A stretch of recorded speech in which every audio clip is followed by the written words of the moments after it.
नमस्कार, आप देख रहे हैं राष्ट्र प्रथम। आपके साथ मैं हूं तुषार शर्मा। बुलेटिन की शुरुआत करेंगे हेडलाइंस के साथ। सीएम योगी का 2 दिवसीय वाराणसी दौरा। आज काशी विश्वनाथ और बीएचयू भी जाएंगे मुख्यमंत्री।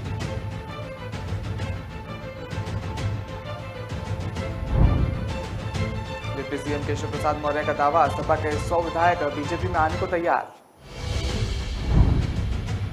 कांग्रेस की भारत जोड़ो यात्रा के तहत राहुल गांधी ने शुरू की पद यात्रा। पार्टी के तमाम बड़े नेता भी रहे मौजूद। फरीदकोट महाराजा मामले में फरीदकोट के पूर्व महाराजा की 25,000 करोड़ की संपत्ति पर सुप्रीम कोर्ट ने दिया फैसला। राहुल गांधी की भारत जोड़ो यात्रा पर तेज हुई बयानबाजी। बीजेपी के कटाक्ष पर पी चिदम्बरम ने दिया जवाब। खबरें जानेंगे विस्तार से। आपको बता दें कि उत्तर प्रदेश के मुख्यमंत्री योगी आदित्यनाथ आज कल हर जिले का दौरा कर रहे हैं। इसी क्रम में गुरुवार को सीएम योगी वाराणसी जाएंगे। सीएम वाराणसी के 2 दिन के दौरे पर जा रहे हैं। इस दौरान वो विकास कार्यों का स्थलीय निरीक्षण करने के अलावा कई बैठक भी करेंगे। सीएम गुरुवार को ही बीएचयू में भी जाएंगे और मुख्यमंत्री योगी आदित्यनाथ गुरुवार को पहले मऊ जाएंगे। उसके बाद वो शाम तक वाराणसी पहुंचेंगे। वाराणसी में वो बीएचयू भी जाएंगे, जहां बीएचयू परिसर में निर्माणाधीन परियोजनाओं का स्थलीय निरीक्षण भी करेंगे। वहीं इसके बाद अधिकारियों के साथ विकास कार्य को लेकर चर्चा करेंगे। इस दौरान वो कुछ जरूरी दिशा निर्देश भी दे सकते हैं। तो आज सीएम योगी का दौरा है, इसके सिलसिले में वो वाराणसी जा रहे हैं।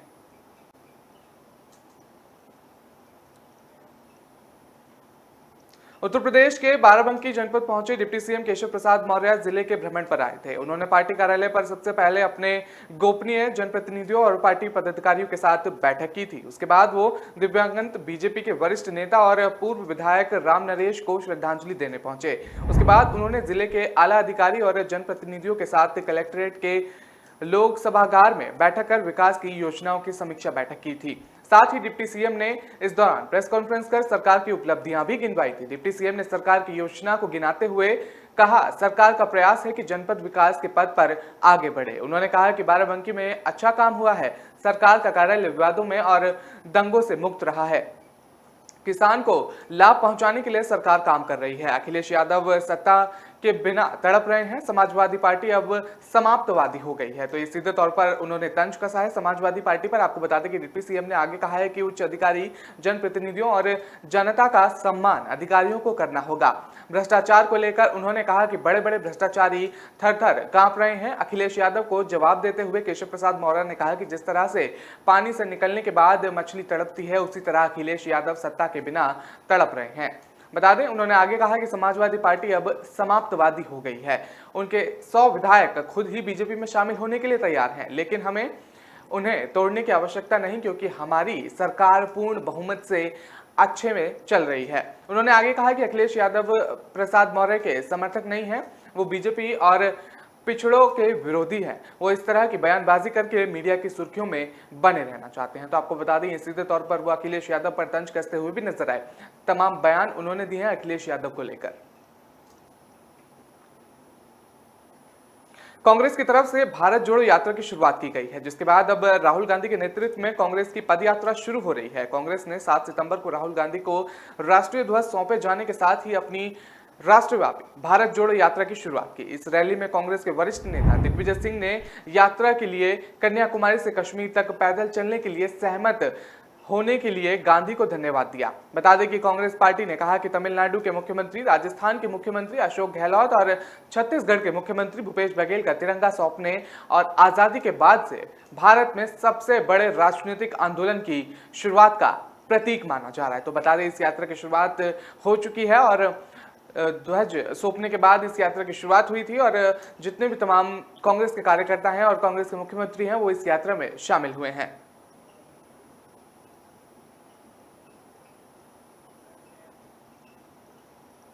फरीदकोट के महाराज की लगभग 25,000 करोड़ रुपए की संपत्ति पर सुप्रीम कोर्ट ने आज अंतिम फैसला दे दिया है। कोर्ट ने माना कि इस संपत्ति पर स्वर्गीय महाराज हरिंदर सिंह की बेटियां राजकुमारी अमृत कौर और दीपिंदर कौर का अधिकार है।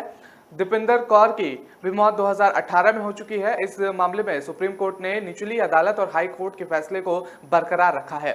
महाराजा की तरफ से कथित तौर पर 1982 में बनाई गई एक वसीयत के आधार पर अब तक संपत्ति पर नियंत्रण कर रहे महारवाल खिजी ट्रस्ट के सुप्रीम कोर्ट ने भंग कर दिया है। 30 सितंबर के बाद से अमान्य होगा और कोर्ट ने माना कि जिस वसीयत के आधार पर ट्रस्ट की संपत्ति पर कब्जा था वो वसीयत फर्जी थी। इस मामले में मुख्य रूप से विजेता अमृत कौर और क्योंकि उनकी महाराल वाली खिजी ट्रस्ट को दीपेंद्र कौर के बच्चे ही चला रहे थे। अमृत कौर ने पिता की इच्छा से शादी नहीं की थी, इस वजह से पिता ने उन्हें बेदखल करने की बात भी कही थी। लेकिन अमृत कौर ने कोर्ट में कहा था कि संपत्ति का अधिकतर हिस्सा पुश्तैनी है और उन्हें उससे वंचित नहीं किया जा सकता। निचली अदालत से लेकर सुप्रीम कोर्ट तक सबने माना है कि हिंदू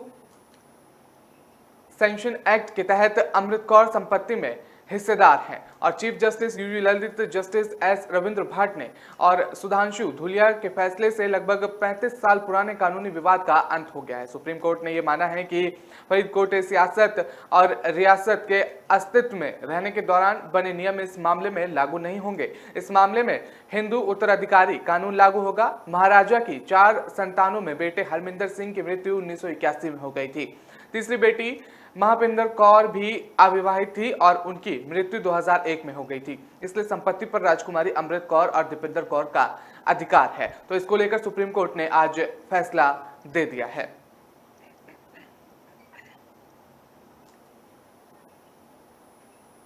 राहुल गांधी ने कांग्रेस की ऐतिहासिक कही जा रही भारत जोड़ो यात्रा की बुधवार को शुरुआत कर दी है। बता दें कि कन्याकुमारी से शुरू हुई लगभग 3500 किलोमीटर की ये पद यात्रा 150 दिनों में पूरी होगी।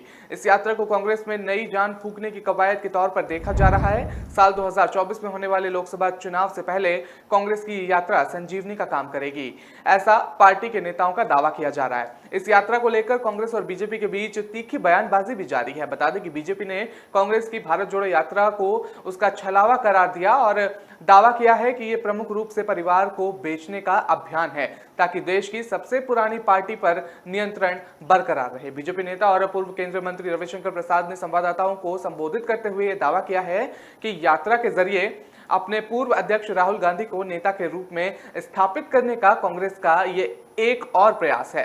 प्रसाद ने कहते हुए कहा है कि राहुल गांधी पर तंज भी कसा कि जो व्यक्ति अपनी पार्टी को नहीं जोड़ सका, जो अक्सर विदेश चला जाता है और जिसे अध्यक्ष बनाए जाने के लिए कांग्रेस में एक दरबारी गायन होता है, वो भारत जोड़ो यात्रा पर निकला है। कांग्रेस के वरिष्ठ नेता और पूर्व केंद्रीय मंत्री पी चिदंबरम ने बुधवार को कहा कि कांग्रेस नेता राहुल गांधी द्वारा बुधवार को शुरू की गई भारत जोड़ो यात्रा देश का दूसरा स्वतंत्रता संग्राम है और विभाजनकारी ताकतों को पराजित करने का यहां तक कि जारी रहेगा। इस राष्ट्रव्यापी यात्रा की आलोचना करने के लिए बीजेपी पर निशाना साधते हुए उन्होंने कहा है कि इस दूसरे स्वतंत्रता संग्राम में बीजेपी की कोई भूमिका नहीं होगी और इसे संग्राम के चलते ये पार्टी नष्ट हो जाएगी। तो सीधे तौर पर पी चिदंबरम ने बीजेपी सरकार पर निशाना साधते हुए ये बातें कही हैं।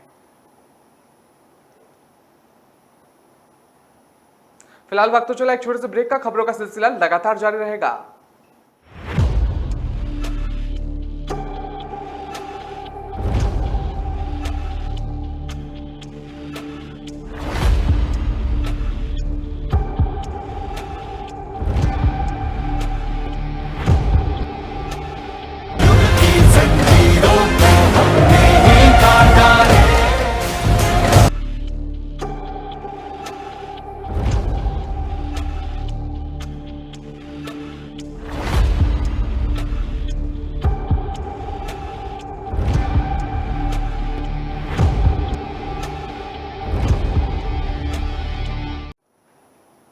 ब्रेक के बाद आपका स्वागत है। रुक करते हैं अगली खबर का। आपको बता दें कि केंद्र की मोदी सरकार ने भारत के पूर्व राष्ट्रपति रहे रामनाथ कोविंद को Z+ सिक्योरिटी की वीआईपी सुरक्षा प्रदान करने की घोषणा की है। इस बात की जानकारी सरकारी अधिकारियों ने बुधवार को दी है। सूत्रों की माने तो राष्ट्रपति कोविंद को केंद्रीय अर्धसैनिक बल का Z+ श्रेणी का सुरक्षा प्रदान करने का ऐलान किया गया है। अधिकारियों ने बताया कि पूर्व राष्ट्रपति कोविंद को पूरे देश में Z+ सुरक्षा मिलेगी।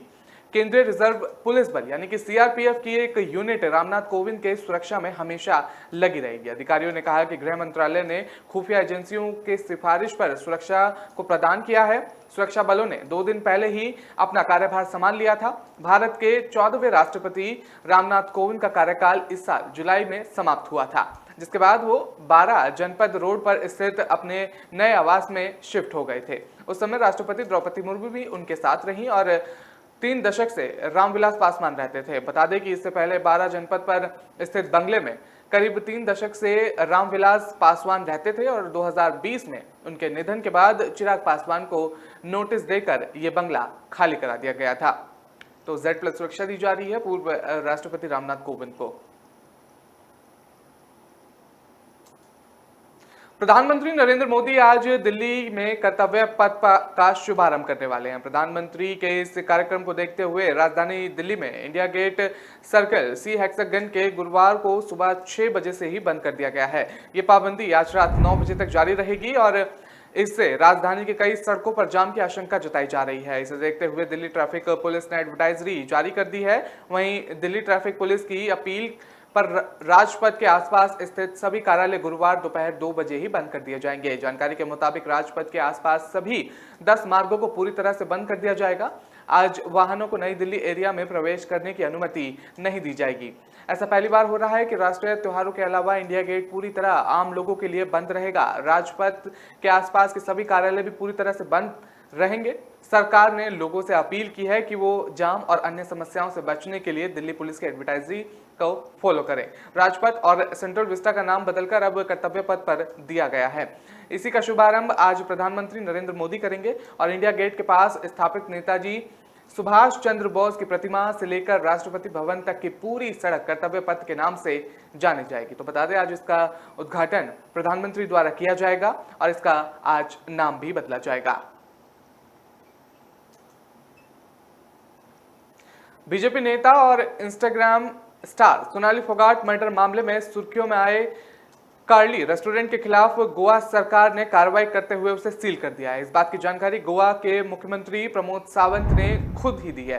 सीएम प्रमोद सावंत ने मीडिया से बात करते हुए कहा है कि उन्होंने रेस्टोरेंट को सील कर दिया है। बता दें कि यहां वही रेस्टोरेंट है जहां पर सोनाली फोगाट को सुधीर संगवान और सुखविंदर ने ड्रग का ओवरडोज दिया था। बता दें कि सोनाली फोगाट का परिवार ने इस मामले की सीबीआई की मांग की थी, जिस पर सावंत ने बताया कि हम इस पर जांच को आखिर तक ले जाएंगे और जांच बड़े ही प्रोफेशनल तरीके से चल रही है। मुख्यमंत्री प्रमोद सावंत ने हैदराबाद पुलिस कमिश्नर के उस बयान का भी जवाब दिया जिसमें उन्होंने गोवा पुलिस पर मदद नहीं करने का आरोप लगाया था। सीएम सावंत ने कहा कि गोवा के डीजीपी पहले ही इस संबंध में लिखित में जवाब दे चुके हैं। उन्होंने कहा कि हैदराबाद पुलिस ने इस मामले को लेकर गोवा पुलिस से कोई मदद नहीं मांगी थी। आपको बता दें कि हैदराबाद पुलिस कमिश्नर सीवी आनंद ने दावा किया था कि उनकी जांच के दौरान उन्हें 2 ड्रग पैडलर की जानकारी मिली थी जिनके नाम प्रतीश नारायण और एडविन था और दोनों गोवा के हैं। और आपको बता दें जिसके बाद हमारी टीम गोवा गई और दोनों को पकड़ लिया, लेकिन एडविन को पकड़ने में नाकामयाब रही। सोनाली फोगाट मामले में जब एडविन का नाम आया था तो हैदराबाद पुलिस ने गोवा पुलिस से नारकोटिक्स से जुड़ी जांच में मदद मांगी और गोवा पुलिस ने सहयोग नहीं दिया, तो इस पर उन्होंने बयान दिया है।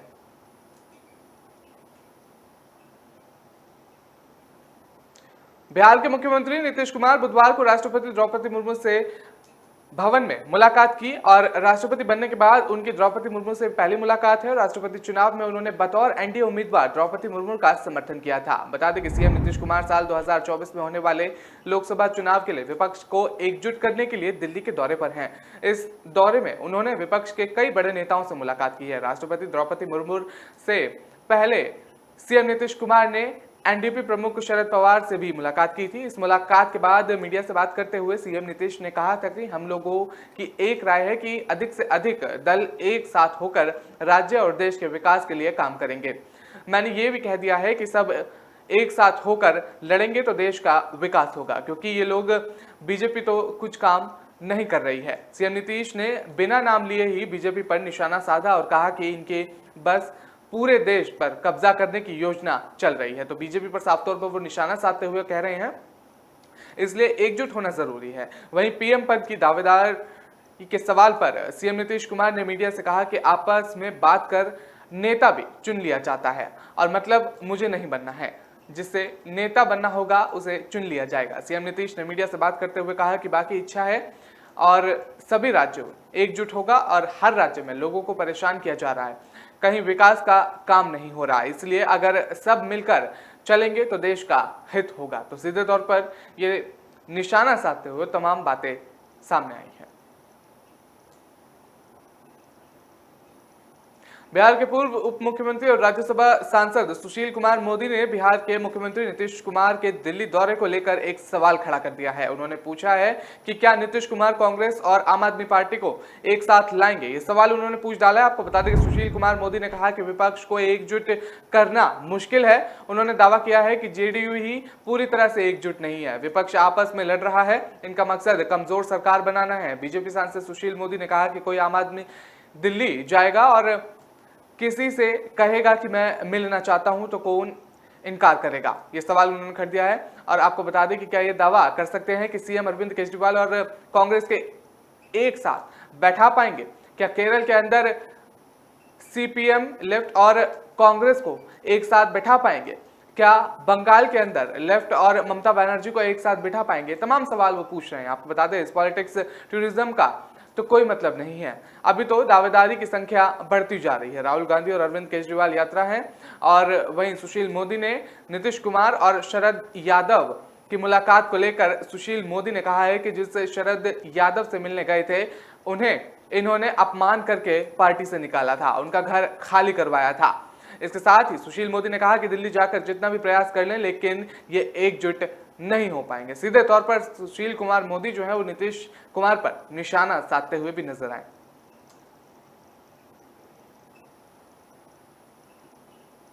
फिलहाल वक्त तो चला एक छोटे से ब्रेक का। खबरों का सिलसिला लगातार जारी रहेगा।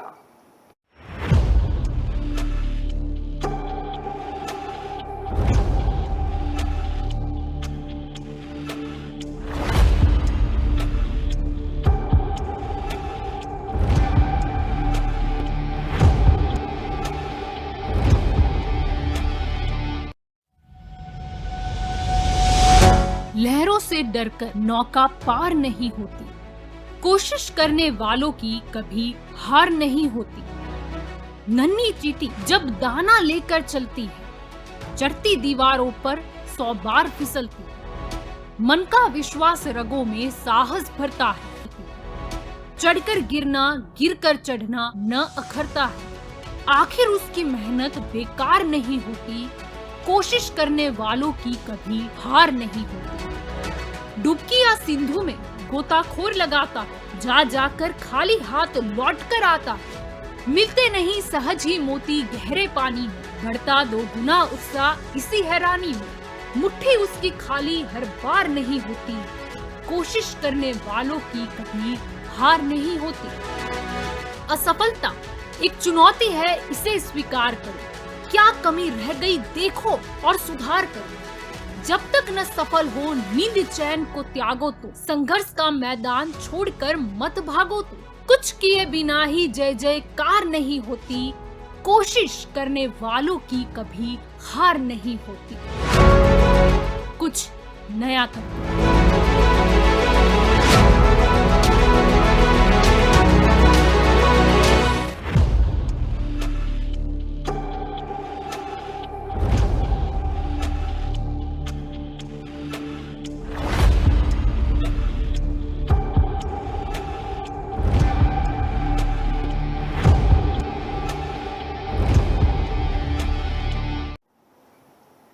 ब्रेक के बाद आपका स्वागत है। रुक करते हैं अगली खबर का। आपको बता दें कि पंजाब के मुख्यमंत्री भगवंत मान ने प्रदेश की जनता के लिए एक और वादा पूरा किया है। पंजाब सरकार ने गन्ना किसानों के बकाया 75 करोड़ रुपए जारी किए हैं।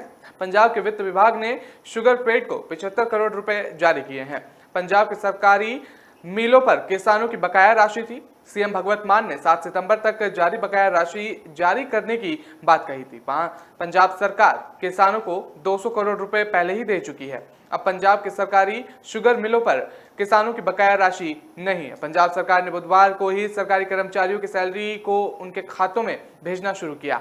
इस बार पंजाब के अलग अलग विभागों के कर्मचारियों को 7 तारीख होने के बावजूद वेतन नहीं मिला था, जिसे लेकर सीएम भगवंत मान ने साफ कह दिया था कि आज शाम तक इन कर्मचारियों को वेतन मिल जाएगा।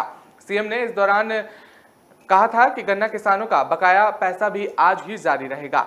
और सीएम भगवंत मान ने कहा था कि खजाने में जितना भी पैसा आता है वो लोगों के लिए खोल रखे है। तो सीएम भगवंत मान ने यह बयान दिया है इसको लेकर।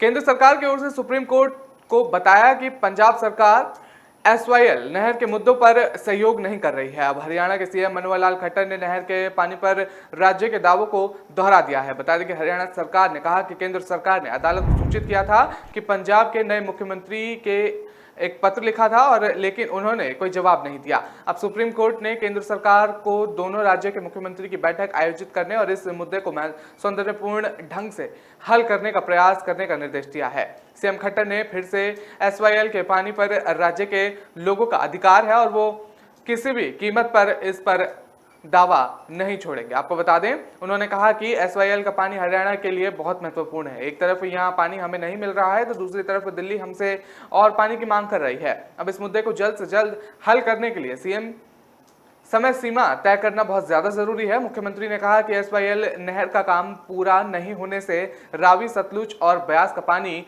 सरप्लस वाला पानी पाकिस्तान जा रहा है। तो सीधे तौर पर सीएम ने बयान दिया है एसवाईएल को लेके। महाराष्ट्र में शिवसेना प्रमुख उद्धव ठाकरे ने संजय राउत से मुलाकात करने के लिए मुंबई की आर्थर रोड जेल से परमिशन मांगी थी। परमिशन मांगते हुए कहा था कि वो जेलर के कमरे में संजय राउत से मुलाकात करना चाहते हैं। जेल अथॉरिटी ने उन्हें परमिशन देने से मना कर दिया। जेल अथॉरिटी ने कहा कि आपको कोर्ट से परमिशन लेकर आना पड़ेगा और जेलर के कमरे में तो मुलाकात बिल्कुल नहीं हो सकती। जैसे आम कैदी जाली की दूसरी तरफ से मिलते हैं उसी तरह से आपको मिलना पड़ेगा, लेकिन उसके लिए भी कोर्ट की परमिशन चाहिए। जेल सूत्रों ने बताया कि उन्हें कोई लिखित में आवेदन नहीं आया था। उन्होंने उद्धव ठाकरे की तरफ से किसी ने फोन करके ये कहा था कि उद्धव ठाकरे को संजय राउत से एसपी के कार्यालय से मिलना है, जिसके बाद जेल सुपरिटेंडेंट ने कहा था कि अगर मिलना है तो जैसे सभी कैदियों से लोग मिलते हैं वैसे ही मिलना होगा और उसके लिए भी कोर्ट की इजाजत लेनी पड़ेगी। ऐसा कहकर जेल अधिकारियों ने उद्धव ठाकरे को संजय राउत से मिलने से इजाजत नहीं दी।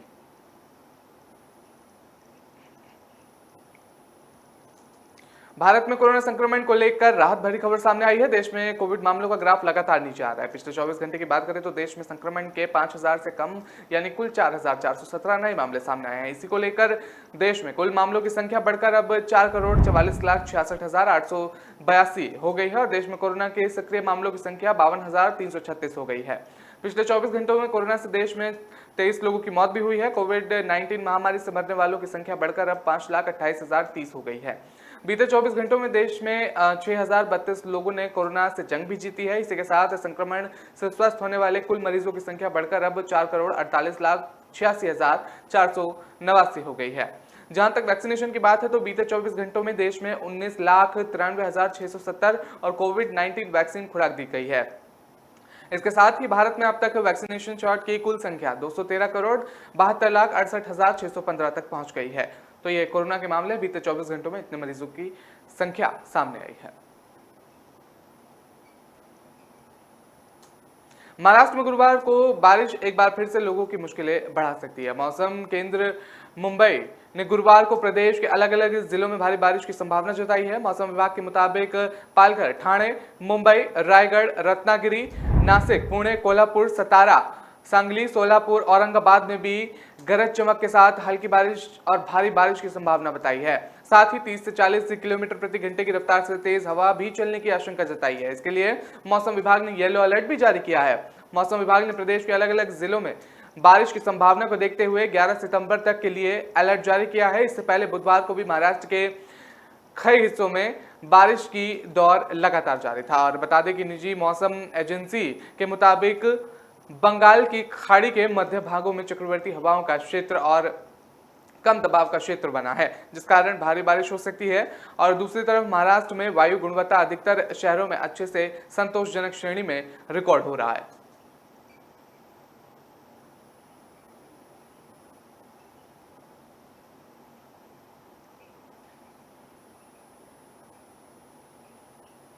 तो फिलहाल इस बुलेटिन में इतना ही। मुझे दीजिए इजाजत, आपसे फिर मुलाकात होगी। हमारी खबरों को विस्तार से पढ़ने के लिए आप हमारी वेबसाइट का भी इस्तेमाल कर सकते हैं। नमस्कार।